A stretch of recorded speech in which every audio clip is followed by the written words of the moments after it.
Okay, well, we're going to go ahead and get started because it's a little bit after 2 and we have a lot of ground to cover today. So welcome everyone to the Michigan Business Innovation Association quarterly member meeting. We hold these virtually each month.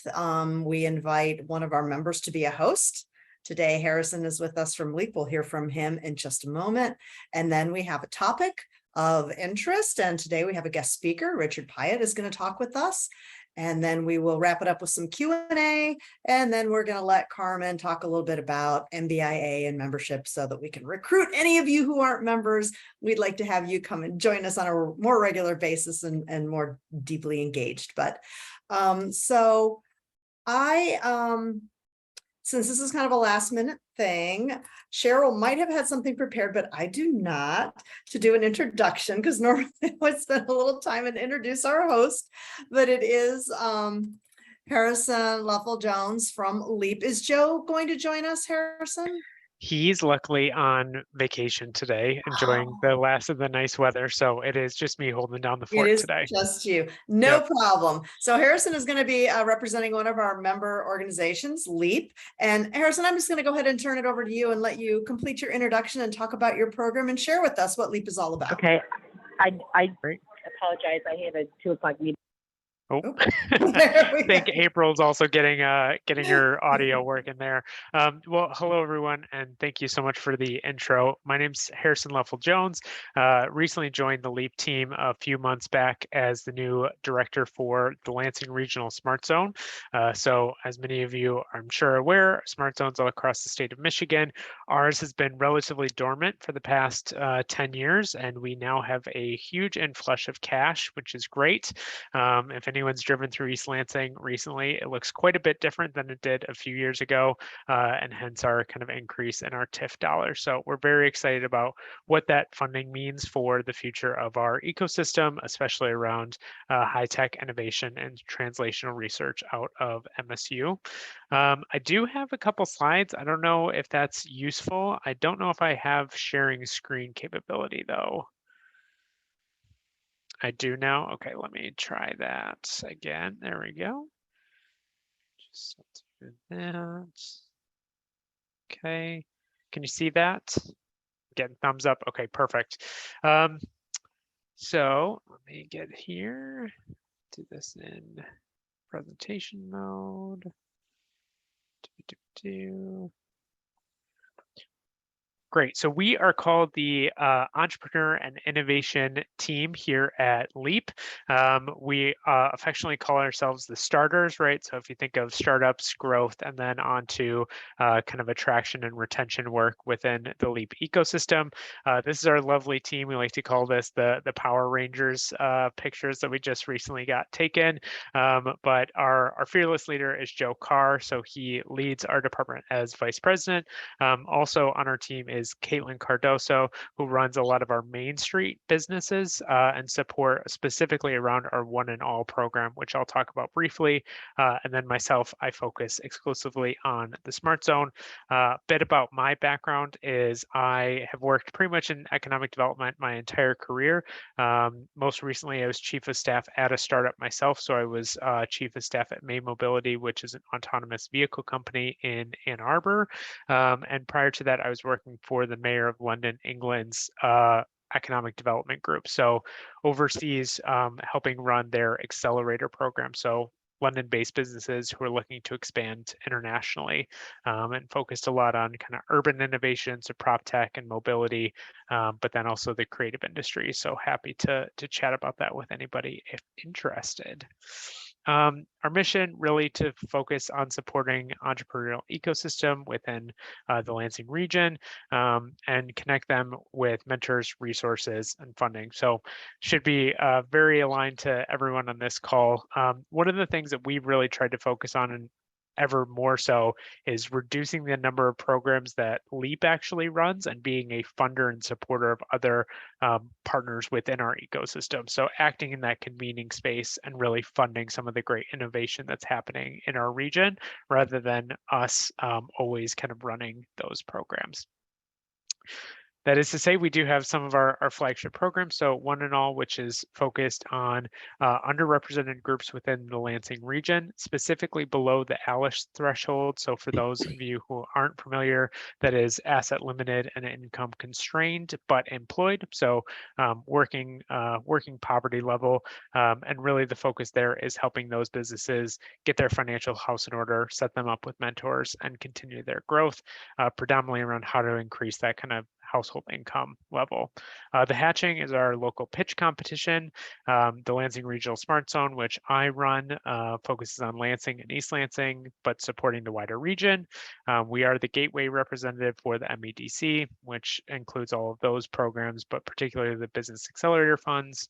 Regional Innovation Networking Group, that's something that was created a few years back and is really a flagship program where we bring all of the people similar to us together from the region who are supporting entrepreneurs. We often invite a big swath of entrepreneurs to that, and we do networking meetups. So figuring out how can we improve the ecosystem, what's missing, how do we build those connections in a deeper and more meaningful way. I'm sure everyone here can also relate to finding out, like we did recently, that there's 3 similar groups all doing similar type events all on the same night. And that is a way for us to kind of coordinate and make sure that we're really keeping the companies in mind when we're evaluating our programming as a region. And then Startup Space, keeping that up to date. Services, again, very similar to what everyone else does, but really, especially on the ecosystem support for programs, we're figuring out more and more how we can potentially earn or attain some of those grant funding dollars through our members, but also our kind of statewide and international partners to then fuel the rest of our innovation ecosystem. Here's a little fun handy dandy chart. And the ones in green are ones that we're currently in the process of launching. So again, we're just kind of in some ways behind the 8 ball compared to other regions around the state who run these programs, but we're really looking forward to taking a lot of the successes that have happened in the Michigan State University ecosystem and then expanding that to the wider community. So making those entrepreneur in residence programs that have particularly been for translational research, now they're going to be also available for local community entrepreneurs through the same infrastructure. So really exciting times to be involved in this and expanding. And then this is just a brief highlight on our One and All graduate profile. So again, really focused on underrepresented and minority groups within our region. Relatively, younger, mid-career in age, but I think really from our perspective, the increase in the income to fixed monthly rate ratio is what we really like to highlight. So that's an amazing improvement. And I think this next chart shows it even better. So $10,000 increase at 6 months post-graduation, which is a huge difference if you're, living on, $26,000 to $28,000 a year. That extra 10K does really help you and your household achieve what you want to achieve.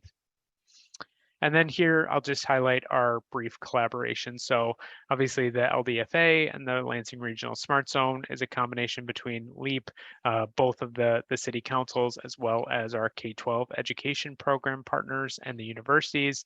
One and All, client referrals, that convening aspect of all of our ecosystem partner, and then regional mentorship is a program that we've just launched. So we've had mentors for each of our individual programs historically, and we've just now kind of rebranded it and relaunched it as a regional mentorship pool that will be open to all of our program members. So whether you're a Main Street business or a high-tech business or somewhere in between, or even potentially some of the inward investment projects, if you're looking for a mentor in the region that has specific either skills or assets and connections that you need, we're creating a kind of centralized hub for the entire region to take advantage of that.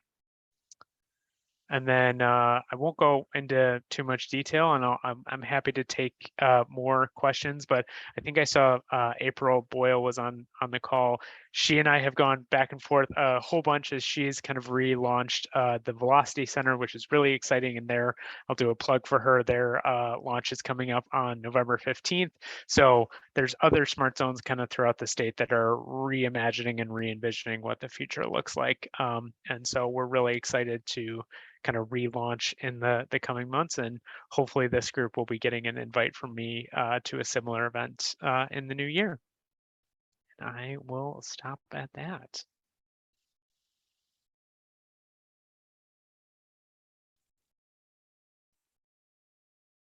There we go. Couldn't unmute myself. Thank you, Harrison. That was really interesting. Yeah.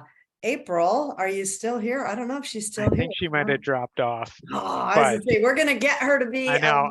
a host then in 2023. We're going to be looking for 3 hosts in 2023. I think we would love to hear a lot more about Velocity and what they're up to, but you guys have a lot going on. Why don't we keep going, because we are going to have Q&A towards the end. And if anyone's got questions for Harrison, we can ask them at the end, because it will be, oh, wait, we do have something actually. Oh, let's do questions now. Do you have paid programs is coming from Kanchan? Yeah, so that's something we're actually exploring. Currently, we've just submitted our 2023 budget, of which they're not paid programs, but there are a few that, especially with some of our inward investment clients, right? So Altium recently landed, which is a big battery producer, and some of the other ones that are looking at our region, we're actually talking about a community benefits program to basically say, yep, come to our region, but also as part of that innovation, let's make sure that you're, kind of paying for some of these innovative programs that they want to take advantage of. Yeah, very good. Okay, well, let's go on. I have a question too I want to ask you, but I'm going to wait till the end because I really want to move on and hear from our speaker, Richard. And I have the honor of doing an introduction. So, yeah, suffer through this, Richard, as I sing your praises. So Richard Piet is a native of the Detroit area. Growing up in a General Motors family, he developed an appreciation for cars at an early age. He also developed an interest in broadcasting. He has spent more than 20 years in radio news and talk show hosting in various Michigan communities. After high school, Richard became a student broadcaster at WHFR-FM and eventually was hired as a part-time manager of the station. Later, he became a broadcaster on radio stations all over Michigan for insurance company AAA. In 1997, Richard moved to Southwest Michigan, here to my neck of the woods, becoming a news anchor and reporter for Kalamazoo's WKZO. Over many years there, Richard was elevated to news director, program director, show host, and account executive. More recently, Richard spent 3 years hosting the morning show at WBCK Radio in Battle Creek. Richard has also spent time as a media professor, teaching media courses in both Southeast and Southwest Michigan. But what we're here to talk about today is LiveMic Communications. In 2021, Richard established LiveMic Communications, creating opportunities for purposeful exposure through informational customized podcast series. Businesses and organizations can share their stories and engage their stakeholders. And so today, Richard is going to share with us the lessons that he has learned about how startups can use podcasts to improve their marketing efforts. So please join me in welcoming Richard Piet. Richard, take it away. Wow, thank you, Sandra. Wow, that was a long bio. I was taking note of Harrison's remark that mid-career is age 30 to 39. Wow, I'll leave my age to your imagination, but I'm beyond that. I had not realized that. And then you gave me that list of things, and I realized, boy, I am beyond mid-career, aren't I? Wow, okay. Well, thank you very much for the opportunity to be with you. I'm going to share my screen now, if we're ready for that. And let's see if I can manage to push all the right buttons here and make this happen. Okay, you should be seeing a presentation now on the screen. And if you're not, wave loudly. Okay, two thumbs up. Fabulous. All right. Well, thank you for this. Yes, in fact, my background, as you've heard, has been news and talk radio. And I wanted to point that out. Certainly, Sandra, you did wonderfully in mentioning that. I did want to point that out because it helps you understand where I come from and what motivated me in this direction, so that when we talk about podcasts, it makes a little bit more sense. But yes, in my early years, hit WKZO and then later at WBCK, I really became practiced in conversational interviewing. And those pictures are blurry because they're old. Those are pictures of pictures from way back. In fact, you'll notice the picture on the right, I'm holding a cassette deck that tells you how long ago that was. At any rate, roughly 17 years here in Southwest Michigan on the air, and experience prior to that elsewhere. And I left the business eventually several years ago to work in another sector, but not before I had opportunities like what you see here, where I started out as a reporter and then became a talk show host, and local at that. And so began to really have more opportunities to expand on conversational interviewing and helping people share their stories and really interact more on media and really put them at ease a little bit too, because as you might imagine, sitting in front of a live microphone can be a little intimidating. By the way, that picture on the left was a collaboration with Scene magazine in Battle Creek. So SCENE is the way we really mean to say it there, even though you might say, this guy doesn't know how to spell. Now, it was a little play on words there.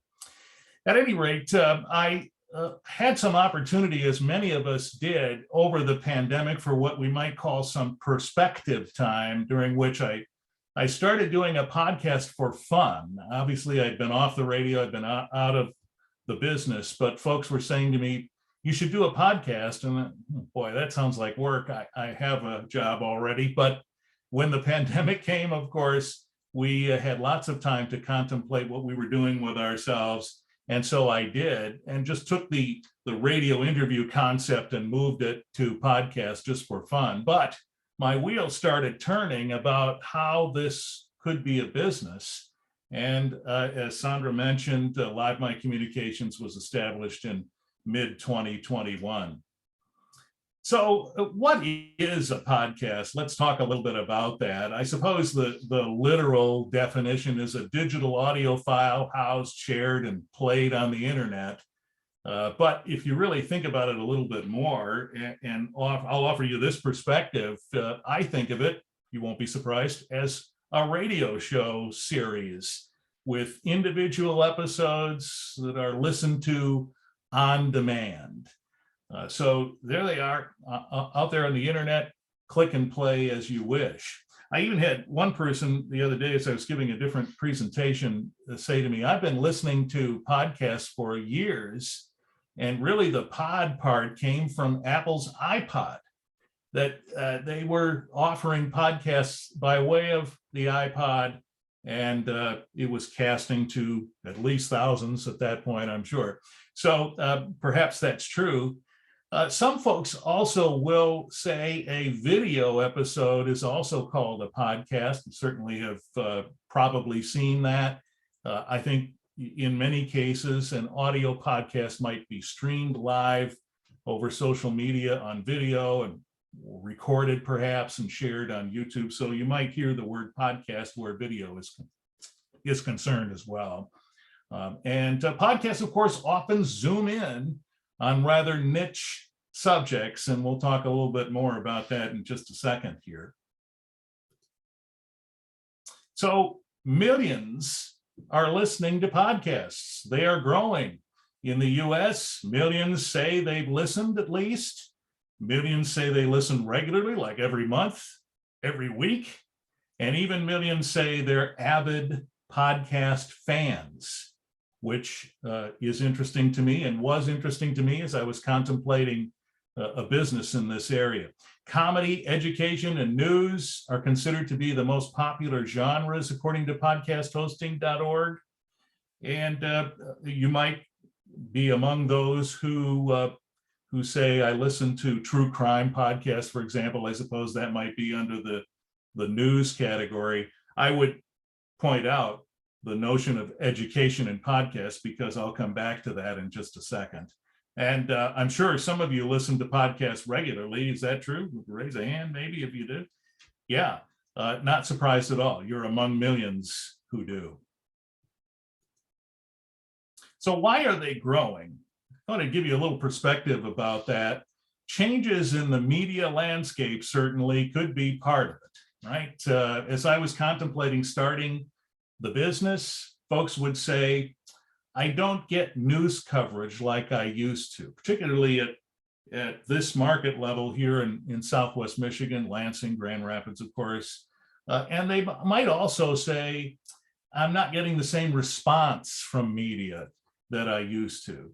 And I understand that.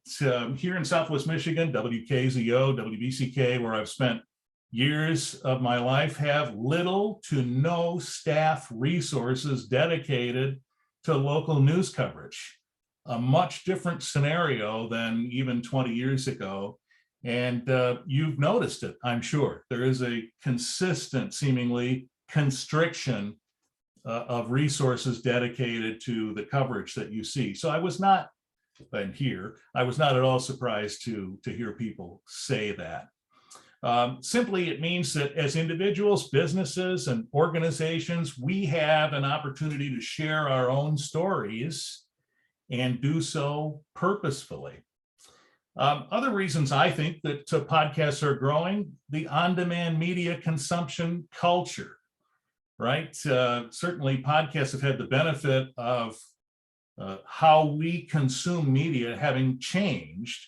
And I suppose we can give credit to on-demand television and Netflix and things like that, which have changed our approach to how we consume media and entertainment and information. We don't necessarily tune in when it is a program that's being aired for the first time. We wait, get it off the DVR, or we go to Netflix and just click and listen. My mother was staying with me for a couple of weeks recently, and she said one night, "What's on TV tonight?" I just looked at her blankly. I have no idea. It all traps for me on my DVR, so I really don't know. The other cool thing is the advances in technology. Certainly, I can remember being a radio host, and folks would come in for an interview, and we would conclude the interview and the mics would shut off, and they would say, "Can I have a copy of that?" And so we certainly would give them that on a cassette, and they'd walk away with that. Maybe they'd pop that into the cassette deck in the car on the way back to the office, share it with their grandma or something, and then not too sure what happened to it after that. But the way things are now, advances in technology allow us to share our stories far and wide. And I'll talk a little more about that in a moment. And certainly the diversity of subjects. What we know about traditional media is it tries to appeal to the broadest audience possible. So you will note that some of the things you see and hear in traditional media maybe are repetitive, or they are things that are not as specific or not covering an area of interest that you might have. Podcasts allow us to delve into areas that are more niche, perhaps, than you might have found on traditional media. So how can podcasts help businesses and organizations and entrepreneurs? Well, certainly some of this will ring familiar to you. Listeners gain information and knowledge from podcasts. Remember that whole education thing we alluded to a moment ago. And certainly businesses gain engagement from podcast listeners, and that allows us to work on that engagement to build trust and gain new business, which of course is what many of us are trying to do. And by new business, translate that to what that means to you: new members, new connections, new relationships, which is very often what we're setting out to do. Isn't that true? So what's the goal here? The goal with podcasts is purposeful exposure. How can we connect using podcasts in your industry to build relationships. Well, that purposeful exposure is focused in a few areas. Education, we're back to that again. It educates listeners about your industry. You can inform listeners about a number of different things, current trends in the industry, dispel myths, and one of my favorites, which is answering questions. You go to a party, some of us do at least, and someone asks you what you do for a living, and you tell them, and immediately the wheels begin to turn, and they'll say, you know, I always wondered about fill in the blank. What if you were to begin to address some of those things that you get asked about in a podcast? Now you begin to provide a pathway to solutions, and at the same time showcase your expertise. So purposeful exposure, that's what we mean by that. That's the goal here, is to try and connect you with these kinds of opportunities. It's interesting too, how to use these as engagement tools. As I've been working with folks, I've learned where some of the perspectives come from. So we certainly want to reach the stakeholders that you have or that you would like to have in the digital era using a modern connecting opportunity like a podcast. And you can do that in a few ways. Engage with them directly. So for example, if you've done an episode about innovation centers or entrepreneurship, and you're meeting someone who is building a business, perhaps you've done an episode that addresses a challenge they're having. You don't have to send them a cassette with your interview on it. You can connect them to a link to an episode that addresses what their challenge might be that you've done. And that's so easily done. As well, certainly social media, right? The opportunity to promote what your discussions are about, where people circulate. And then if someone were to come to your website and be interested in what you're doing, perhaps they'd like more information, your series of podcast episodes linked there would make it an intriguing and interesting way to learn more about you if they're not interested in reading text. The other thing that it can do is begin to build that relationship with them by hearing you speak and beginning to develop an impression of you before they've even met you. So the idea would be to develop specialized, purposeful content, build new relationships and strengthen the ones you have, share your story, and be recognized as the industry expert that you are. Now, what about business and organizations? How can they use these? So certainly, as I've just mentioned, the idea to reach out to clients or potential clients by sharing that with them specific episodes or your series. I did recently work with a company that wished to engage their employees by way of podcasts. So internal engagement, fairly large company. They wanted to present an opportunity to their employees to hear from an outgoing retiring CEO and his successor at the same time in an interview kind of conversation. So we did that, and they're using that to engage their employees. And I even think that they have shared it beyond just their internal audiences. Professional engagement with industry colleagues. Perhaps you want to situate yourself with your industry colleagues in such a way that you begin to show your expertise and engage with them, or give them a reason to build a relationship with you more than maybe just an occasional event where you might happen to situate at the same time. And provide episodes to clients and members as an added value proposition is another way. For example, as members of MBIA, perhaps MBIA could share episode opportunities, I should say, with its members to allow them to showcase themselves. And that would be an added value proposition for members. So these are just a few examples of some of the things that I've encountered so far in the business with some of my clients who have been working on their engagement opportunities. So let me summarize for you before we take a moment to hear questions. So millions are listening to podcasts every day. That might not have been the case 10 years ago, but it certainly is now. They're easier than ever to make and distribute. If you think about it, when you buy a computer, there's editing software there and microphones, and it's quite simple to do.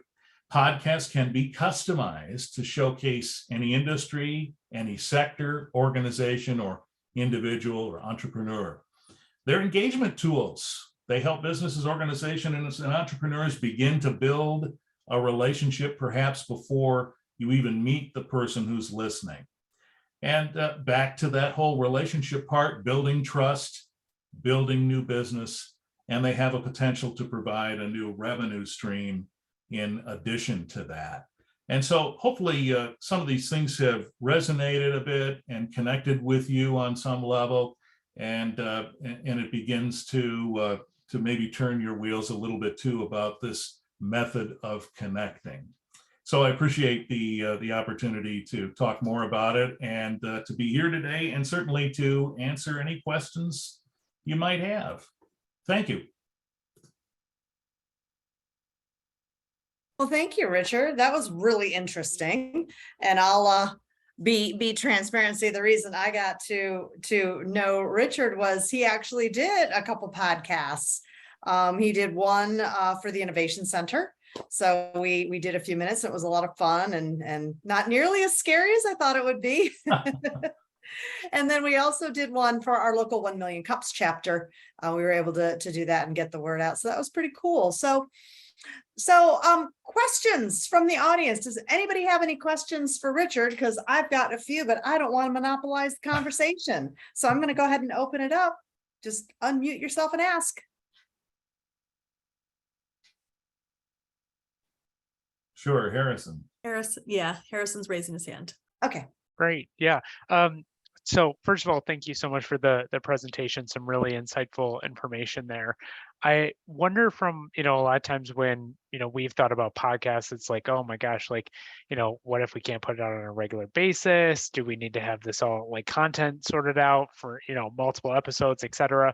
I guess, do you have any advice for somebody if we were just kind of like whiteboarding potential, show options or things like that? Are there like some must-dos and things that you can kind of, oh, it's great if you can get to that, but here's the things you absolutely must have to be successful when you're starting out?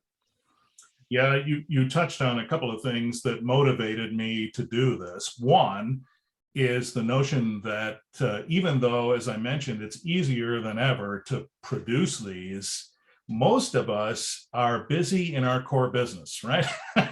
So the idea that I'm going to do a podcast every week or every month becomes overwhelming. And we have other things to tend to before we give too much attention to that. So my thoughts, part two of your question, my thoughts on choosing your focus would be, I would say, to begin to list those ideas down on paper. And I think you might figure out, once you start looking at them and categorizing them, that some of them are going to stand out more than others do. And that might help you to think about how to prioritize those. The other thing I would say, and I mentioned this before, the notion that you get asked questions on a regular basis. What are your clients, your stakeholders asking you more often than not about your industry or your business? And what kind of response or episode can be tailored to address some of those commonly asked questions?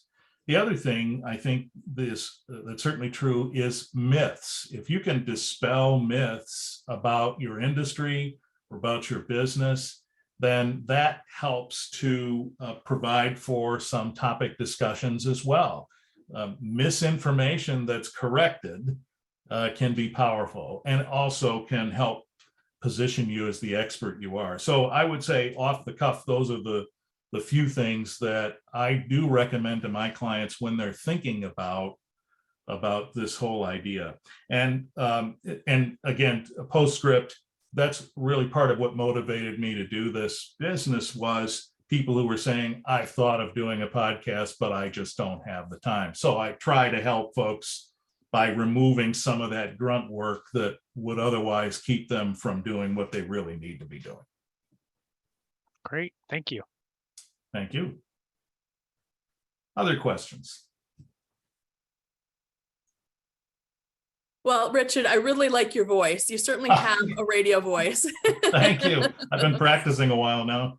Yeah, for sure. And definitely when you went into your call letters, it really resonated. I felt like I was listening to the radio. So thank you for this presentation. I think it was really helpful to frame in my mind, kind of good tips and strategies around podcasts. I think my question is along the lines of what Sandra put in the chat. But I'll kind of frame it in a way where it's like, building and reaching an audience, for sure. You did touch on this, but, it just seems like a really long road, to getting there. And, maybe if there's just one or two key things that, an organization like MBIA or any of our partner innovation associations can even tackle over the course of the next year. Like, what would you recommend if we want to kind of think about, having a podcast up or recording something? What would make sense? Because for MBIA, we've been having these virtual member meetings since the pandemic and a little bit before. And so we have some recorded content, but, what tips could you give someone for a little bit of a longer runway? Mm-hmm. Yeah, I would say the first thought I have is to try to understand what your priorities for engagement are. So what are the messages you're trying to disseminate, and how do they resonate with the folks you're trying to reach? And by the way, that would be a good other priority to sort out, is who are you targeting? So once you begin to understand that, I think some of it begins to fall into place. But as Sandra put in the chat, I have trouble getting my programs, events covered in any way by local media.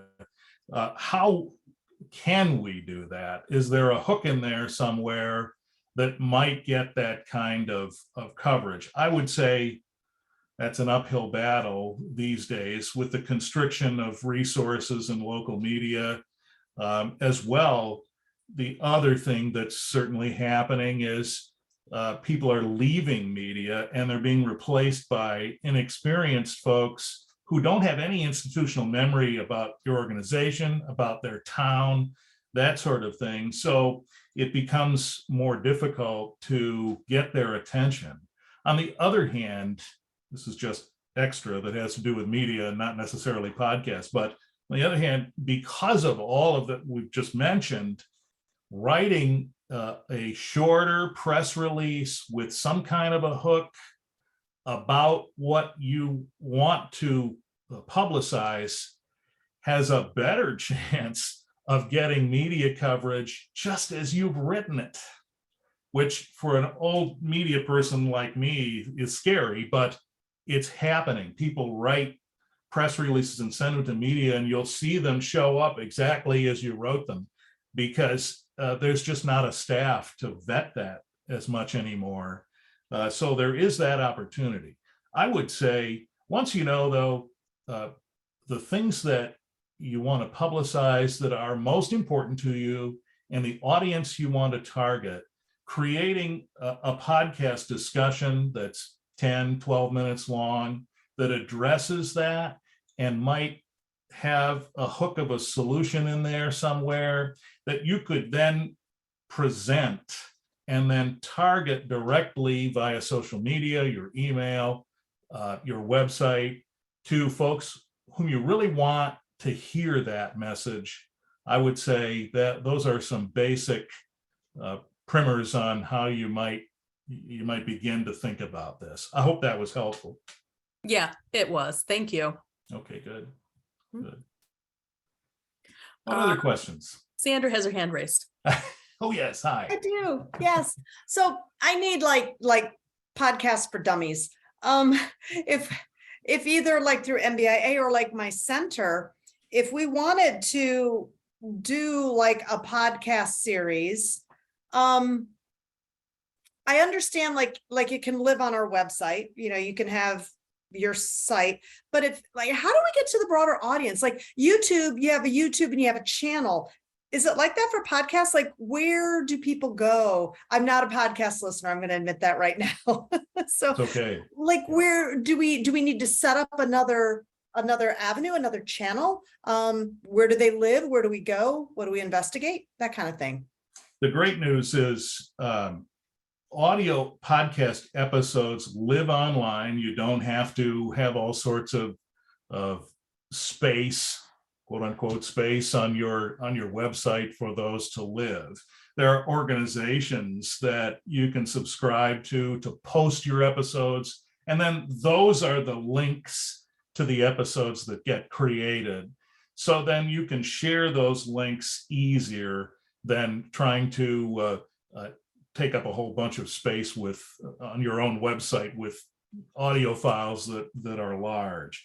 So it's like YouTube, although there are many YouTubes for podcasters. There are a lot of different websites where you can subscribe and then become a member, where you can post your episodes and then share them from there. Part of what I'm doing is doing that for folks so they don't have to worry about all of those things. And then they take those links and share them as they will, post them on their website, and it's not the actual audio clogging up your website with large files. So you subscribe to a podcast hosting website, and then it provides you the opportunity to upload there, and then they create a link that you can share. So if you think of those podcast hosters as being like YouTube, but without the video, it begins to make a little bit of sense. But they live somewhere else, so you don't have to house all that audio. You also talked about trying to engage an audience. This is one of the great struggles right now, right? Because there are so many messages and there are so many ways to consume information now that this is a challenge. But what I would say is the podcast engagement tool is really in support of a broader marketing strategy that you may have. So we presume that many organizations will have at least a minimum notion for who they're targeting and how they might get there, whether it's online advertising or social media or combination of all of these things. And whatever that broader strategy is, this can be a support mechanism in the goals that you have to reach out. So I do recommend that. Any others?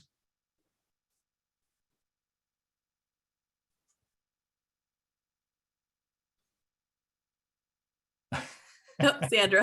I'm gonna pop back in with another one since nobody's saying anything. I got all these questions. That's okay. So what would you recommend is like the ideal length for these? Because I know some of these, like those true crime, I have listened on occasion. I shouldn't say I never listen to podcasts. I do listen on occasion. And some of the ones that I've listened to, they're quite long. They're like an hour at a time. And it's like, that's a lot of time. Is 15 minutes too short? Is an hour too long? Like, what do you see kind of typical that people can kind of consume long enough that there's some depth to it? Mm-hmm. Anyways, what are your thoughts on that? Yeah. So this is one of the things I get asked the most. And I think if you Google it, there's all kinds of opinions out there. I'm a fan of the TV show The Sopranos. Two of the guys from The Sopranos did a podcast, which was really on YouTube. And some of those episodes are an hour and a half, 2 hours long. And man, we're getting into feature film length now. I don't know if I'm really that much of a fan that I want to spend all that time listening. So this is exactly what you're talking about. And what's interesting is there's a school of thought that if it's really a specific audience and they're huge fans of the subject that you're focused on, well, you could talk for a day or something. I'm exaggerating, of course, but you could talk for a long amount of time and people will be engaged, and some people will.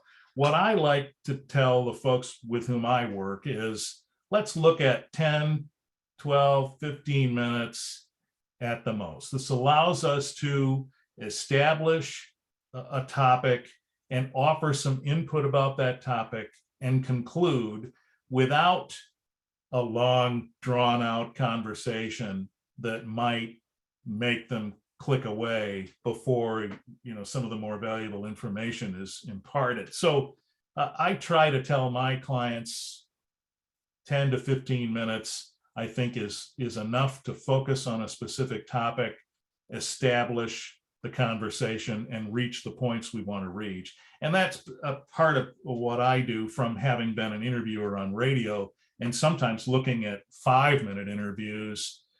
How can I help direct the conversation to the points we want to make within the constructs of that time limit? I do have one client who said, we want to do 5 minutes. And that's okay.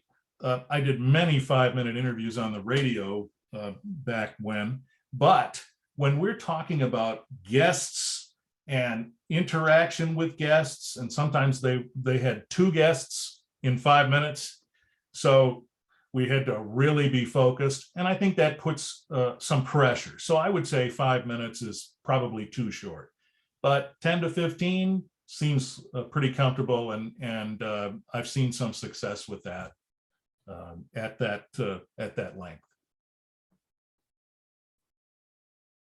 Thank you. You're welcome. Very welcome. Any more there, Sandra, on your list? I think I'm good. Nope, I'm good. All right. Anyone else before we turn it over to Carmen? No more questions? I actually I don't think there are any other questions. I don't see any hand raised or chats. I was just curious if anybody else has embarked on a podcast or had any a podcast that they wanted to share with us, any handles or any names of podcasts that are associated with your innovation centers at all, or that's why we're here, really. Yeah. Mm-hmm. Well, certainly share them with us if and when you do get them off and running. We'd love to be able to continue to support any podcast activities or other engagement, content creation engagement around podcasts, and also be able to share with Richard how far we've come when we're able to get those off the ground. I would love to hear that. Terrific. Well, thank you, Richard. We really appreciated this content. It's been hugely helpful. Maybe you said this already, but we'd love to be able to have the slides if you're willing to share them. Sure. And we can send them out to our members who are here today. So thank you. I would be happy to do that. I'll forward those along. Oh, wonderful. Well, as Sandra said, I'm up next. And for those of you who I haven't met, I'm Carmen Wells-Quigg, and I am the Vice President of the MBIA. And it's a pleasure having you all on our our quarterly virtual member meetings for the MBIA. As I said a few minutes ago, we pivoted to all virtual member meetings pretty much when the pandemic started. We dipped our toes in the water of having virtual member meetings a little before the pandemic, but they really took off once the pandemic hit as a way for us to continue engaging with one another, learning about our innovation programs and initiatives and resources that we share with each of our networks throughout the state of Michigan. And as you evolve and offer new programming, which we heard from LEAP today. So I'm super excited to hear more about Harrison, what you have forthcoming. And as Sandra said, we might reach back out and lean on you a little bit more, or at least with April, to be able to continue to hear about the things that are coming back online right now. So that's the purpose of our virtual member meetings. We all also like to be able to have an opportunity to have new members join the MBIA. We do have several paid membership levels that offer a whole host of other resources to our membership. These virtual member meetings, we were having them be open to all paid and non-paid members of the associations, or those looking to get involved a little bit more. But I'm going to run down a list of resources and offerings for our paid members in case anybody's interested in joining the MBIA. Really at any time. You don't have to wait till the beginning of the year. You can join the MBIA at almost any time. And I'm going to tell you what you get. You actually get access to our member database so that you can outreach and network and understand who else is in our ecosystem across the state. You also get access to our annual member meeting. We host an annual meeting in the late spring. We bring on additional resource partners and you get a special discount to attend those meetings. You also get affiliation with our Glen 2 network, which is the Great Lakes International Innovation Network, which consists of Michigan, Ohio, Illinois, Wisconsin, and also Windsor, Canada. That's the international part. And so there is an ecosystem up here in the Upper Great Lakes region of innovation partners that are outside of Michigan, where you can network and share resources with. And then also for our members, you do get additional content that's been created over time that we have on our website. So you get access to forms, processes, content like meetings like this. If you were unable to join, you can also go back and listen to all the other recorded content that we have around training, networking, and resources for your programs at your locations. So there's a whole host of activities that we've got planned for this upcoming year as well. So please reach out to myself, to Sandra, to Cheryl, to any of the other board members if you're interested in asking a few questions about what membership might entail, and we can help provide you with some additional information around that. We've got some other trainings that we're looking to produce for next year. Of course, we're going to continue producing our own original content, and we'd like to be able to continue offering kind of mentoring and matchups anywhere that you feel you need additional resources. So that's us. If anybody has any questions around the MBIA, I'm happy to share them now or answer those questions now, but I don't really see any hands raised. Nope. Well, feel free to reach out after the member meeting and we can chat. Okay. Right. Thank you, Carmen. And on that note, we are coming right up on the top of the hour. Are there any last minute questions, comments, insights, anything anyone would like to share in the last minute or so that we have together? Okay, I then will wish you all a very wonderful day. Thank you again, Richard, for joining us and sharing with us the power of podcasts. You've given me some things to think about. Hopefully everyone also has some things to think about. If you have any other questions, we can reach Richard and you can ask your questions later if you would like. And for those of you who are members, this podcast, of course, is going to be available to all of our members on our website under the members only area. So thank you all. Have a fabulous day. We hope to see you again for the next meeting, which won't be until 2023. So happy New Year early, happy holidays, and we'll see you all in January then.